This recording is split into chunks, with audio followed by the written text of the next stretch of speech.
ಪ್ರಚಾರಕ್ಕೆ ಮಕ್ಕಳ ಬಳಕೆ ಕಣ್ಮುಚ್ಚಿ ಕುಳಿತ ಚುನಾವಣಾ ಅಧಿಕಾರಿಗಳು. ಚುನಾವಣೆ ಪ್ರಚಾರಕ್ಕೆ ಮಕ್ಕಳನ್ನ ಬಳಕೆ ಮಾಡಿಕೊಳ್ಳಬಾರದು ಅಂತ ಚುನಾವಣಾ ಆಯೋಗವು ಸ್ಪಷ್ಟವಾಗಿ ಹೇಳಿದೆ. ಗದಗ ಜಿಲ್ಲೆಯ ಶಿರಹಟ್ಟಿ ಪಟ್ಟಣದಲ್ಲಿ ಕಾಂಗ್ರೆಸ್ ಪಕ್ಷದ ಅಭ್ಯರ್ಥಿ ಪರವಾಗಿ ನಡೆದ ರೋಡ್ ಶೋನಲ್ಲಿ ಮಕ್ಕಳನ್ನ ಬಳಕೆ ಮಾಡಿಕೊಂಡಿರುವ ಘಟನೆ ತಡವಾಗಿ ಬೆಳಕಿಗೆ ಬಂದಿದೆ.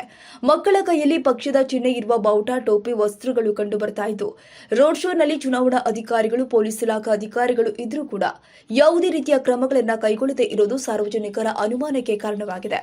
ಕಣ್ಮುಚ್ಚಿ ಕುಳಿತಿರುವ ಸಂಬಂಧಿಸಿದ ಅಧಿಕಾರಿಗಳು ಈಗಲಾದರೂ ಎಚ್ಚೆತ್ತುಕೊಳ್ಳುವ ಮೂಲಕ ಈ ಬಗ್ಗೆ ಸೂಕ್ತ ಕ್ರಮವನ್ನು ಜರುಗಿಸುತ್ತಾರಾ ಇಲ್ಲವಾ ಕಾದು ನೋಡಬೇಕಾಗಿದೆ.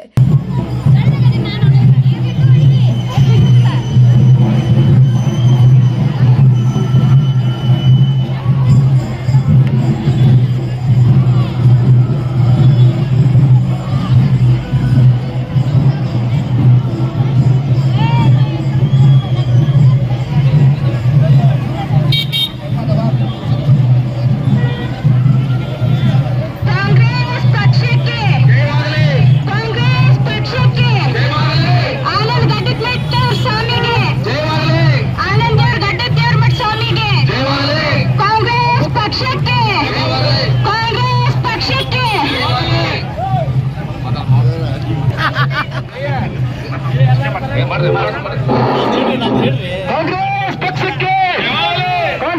ಪಕ್ಷಕ್ಕೆ ಆನಂದ್ ಗಡ್ಡಚೂರ್ ಭಟ್ಟಾಚಾರ್ಯಗೆ, ರಾಮಕೃಷ್ಣ ಟೊಡ್ಮನ್ ಸಾಹೇಬ್ರಿಗೆ, ರಾಮಣ್ಣ ಲಮಾರಿ ಸಾಹೇಬ್ರಿಗೆ, ಯಾನಪ್ಪ ಅವರಿಗೆ